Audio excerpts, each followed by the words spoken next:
Friends, आज हम आपको हिस्ट्री में दिल्ली सल्तनत का उदय समझाएंगे।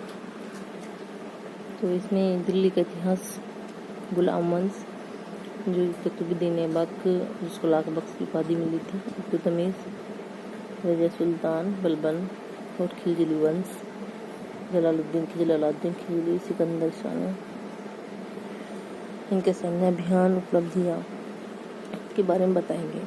तुगलक वंश और सैयद वंश, जिसमें लोदी वंश, बहलोल लोदी, सिकंदर लोदी, इब्राहिम लोदी, सल्तनत काल की विशेषताएं, उनके अधिकार, भू राजस्व व्यवस्था उस समय की, और इन सभी के बारे में हम आपको डिटेल से इम्पोर्टेंट क्वेश्चन बताएंगे। तो हम देखते हैं गुलाम वंश के बारे में, जो कि 1286-1290 ईस्वी तक चला। उत्तरी भारत के अंतिम तुर्क विजेता मोहम्मद गोरी की कोई संतान नहीं थी। उसने अपने गुलामों को अधिकारियों के रूप में नियुक्त किया। इसी कारण 1206 से 1290 ईस्वी के मध्य दिल्ली सल्तनत के सुल्तान गुलाम वंश के नाम से जाने जाते हैं। इनकी राजकीय भाषा फारसी थी। लाख बख्श कुतुबुद्दीन ऐबक, यह मोहम्मद गोरी का गुलाम था, जिसने उसके मरने के बाद 1206 में गुलाम वंश की स्थापना की। इसकी राजधानी लाहौर थी और इसके बाद में दिल्ली बनी इसकी राजधानी। कुतुबुद्दीन ऐबक को लाख बख्श भी कहा जाता है, क्योंकि बहुत ज़्यादा दान देता था। तो बहुत ही इम्पोर्टेंट है इसमें से क्वेश्चन कि लाख बख्श की उपाधि किसको मिली? कुतुबुद्दीन ऐबक को। 1206 में उसने गुलाम वंश की स्थापना की, कुतुबुद्दीन ऐबक को। कुतुबुद्दीन ऐबक ने ख्वाजा कुतुबुद्दीन बख्तियार काकी की याद में 1199 ईस्वी में कुतुब मीनार बनवाने का कार्य शुरू किया। भारत में प्रसिद्ध प्रथम मस्जिद कुव्वत उल इस्लाम मस्जिद का निर्माण दिल्ली में कराया इन्होंने। अजमेर में 2.5 दिन का झोंपड़ा बनवाया कुतुबुद्दीन ऐबक ने। उनकी मृत्यु लाहौर में चौगान यानी कि पोलो खेलते हुए घोड़े से गिरकर हो गई थी, वहीं पर दफना दिया। फिर इल्तुतमिश 1210 से 1236 ईस्वी के बीच ये दिल्ली का प्रथम सुल्तान बना। कुतुबुद्दीन की मृत्यु के बाद उसका पुत्र आराम शाह संघर्ष में बैठा, परंतु अयोग्य था, तो इन्हें ही गुलाम वंश का वास्तविक संस्थापक माना जाता है। इन्होंने शासन संभाला। इल्तुतमिश ने अपनी बेटी रजिया को अपना उत्तराधिकारी नियुक्त किया। वह अपने पुत्रों को योग्य मानता था। रजिया सुल्तान 1236 से 1240 ईस्वी के बीच रजिया दिल्ली की प्रथम व अंतिम महिला शासक थी। रजिया की जो कमजोरी थी उसका एक महिला होना था, क्योंकि मुसलमान जो थे उसके अधीन काम करना पसंद नहीं करते थे। इसके बाद खिलजी वंश का आरंभ होता है, जो साम्राज्यवादी युग माना जाता है। तो जलालुद्दीन खिलजी वंश की स्थापना 1290 ईस्वी में की। जलालुद्दीन की भतीजे अलाउद्दीन खिलजी ने उसकी हत्या कर दी। अलाउद्दीन खिलजी जिसको हम सिकंदर शाह के नाम से जाना जाता है।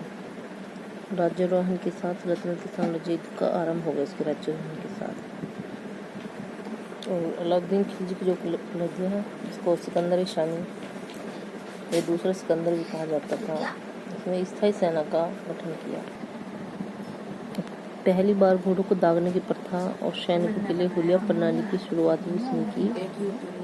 और इसने जो है कृषि उत्पादकता के बारे में खराज, चरी, हरी सभी शुरुआत की।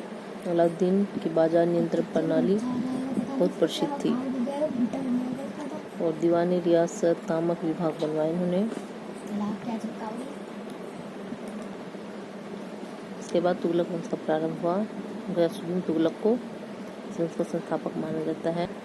मोहम्मद बिन तुगलक, जिसको बुद्धिमान मूर्ख के रूप में जाना जाता है इतिहास में। मोहम्मद बिन तुगलक को इतिहास में बुद्धिमान मूर्ख रूप में जाना जाता था। इसका वास्तविक नाम जो है जुनाखा था। और तो लोदी वंश में बहलोल लोदी, सिकंदर लोदी वंश का सर्वश्रेष्ठ शासक था, जो गुरुमुखी उपनाम से फारसी में कविताएं लिखता था। उसने भूमि मापन हेतु गजी सिकंदरी नाम की पैमाने का प्रचलन किया।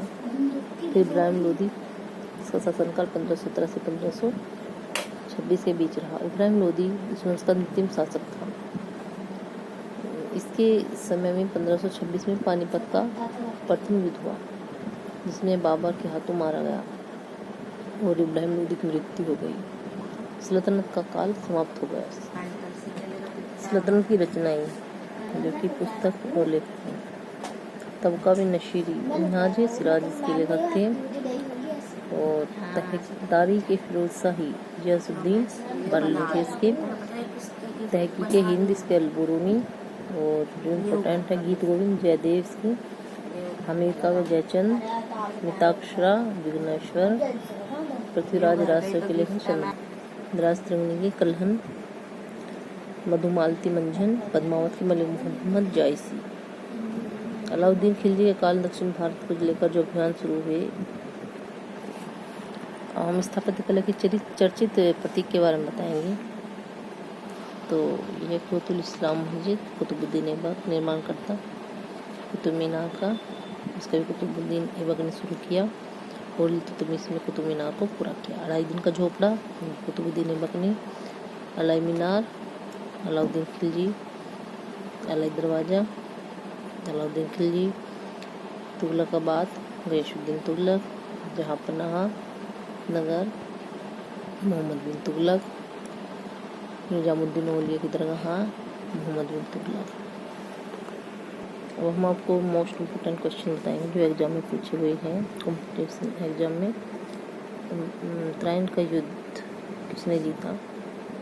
पृथ्वीराज चौहान ने इसका आंसर है। अमीर खुसरो की रचना किरान सैदाइन की विषय वस्तु है केकोबाद और बुगरा खान के मध्य सुलह की भेंट, इसके बारे में बताया गया है।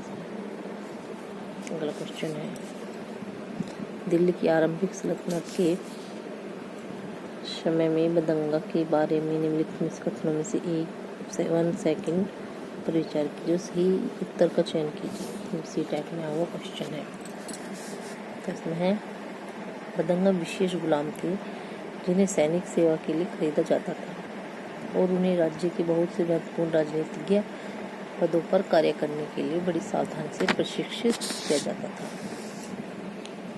अगला क्वेश्चन है इम्पोर्टेंट, दिल्ली सल्तनत के सुल्तानों के लिए लिखी गई तवारीख के विषय में निम्नलिखित कथनों में से कौन सा सही है? तवारीख के लेखक शासकों को अच्छे शासन की आवश्यकता और न्याय संगत शासन पर बल देते थे। अगला क्वेश्चन है, दिल्ली के सुल्तानों के शासनकाल में निम्नलिखित में से कौन सी प्रशासनिक भाषा थी? वो थी फारसी। अगला क्वेश्चन है, किसने लिखा कि रजिया अपने भाइयों से कहीं अधिक योग्य और सक्षम थी? तो इसी टाइप में है जो है मिन्हाज ए सिराज का कथन। अगला क्वेश्चन है, एक शिलालेख में कहा गया कि दिल्ली के सुल्तान को खुदा के द्वारा चुना गया है क्योंकि उसमें से मोसेस सोलोमन जैसे गुण विद्यमान है। दिल्ली का सुल्तान कौन था? वो था अलाउद्दीन खिलजी। क्वेश्चन है, भारत के संगीतीय विकास के क्रम में किस काल को स्वर्णयुग कहा जाता है? मध्यकाल। रिपीट टाइप में हमें क्वेश्चन है, वेरी इंपॉर्टेंट क्वेश्चन। निम्नलिखित दिल्ली सुल्तानों को काल क्रमानुसार संयोजित कीजिए। तो सबसे पहले कुतुबुद्दीन ऐबक, फिर उसके बाद इल्तुतमिश आते हैं, फिर उसके बाद रजिया, फिर नासिरुद्दीन महमूद, ये सब सही है। अगला क्वेश्चन है, भूमि की माप के आधार पर भू राजस्व प्रति विश्वा उपज का आकलन सबसे पहले किसके शासनकाल में किया गया? अलाउद्दीन खिलजी। ये क्वेश्चन है, इल्तुतमिश किस वंश का शासक था? गुलाम वंश। अगला क्वेश्चन है, निम्नलिखित में से किस दिल्ली के सुल्तान की प्रशंसा में एक संस्कृत प्रशस्ति पाया गया? तो अलाउद्दीन खिलजी। अगला इम्पोर्टेंट क्वेश्चन है, दिल्ली के किस सुल्तान ने ब्राह्मणों पर भी जजिया कर लगाया था? आंसर है फिरोज शाह तुगलक। अगला क्वेश्चन है, रहट चरखे व अग्नवेद शास्त्रों का आविष्कार में हुआ था किस काल में? मध्यकाल में। इसी टाइप में क्वेश्चन। अगला क्वेश्चन है, गुलाम वंश बना था कुछ असंबंधित परिवार जिनके संस्थापक दास सैनिक के रूप में राजा के लिए सेवा देते थे। अगला क्वेश्चन, मोहम्मद बिन तुगलक ने अपनी राजधानी दिल्ली से दौलताबाद स्थानांतरित क्यों किया? आंसर इसका अपने साम्राज्य को प्रभावी तरीके से नियंत्रित करने के लिए, क्योंकि दौलताबाद केंद्र में स्थित था। सीटेट में क्वेश्चन। अगला इम्पोर्टेंट क्वेश्चन है, निम्नलिखित में से किस सुल्तान ने अनाज शहर के बाजारों में भेजने के लिए बंजारों का प्रयोग किया? इसका आंसर है अलाउद्दीन खिलजी। अगला क्वेश्चन है, नोहे सिपीहर के रचनाकार है अमीर खुसरो। Thank you.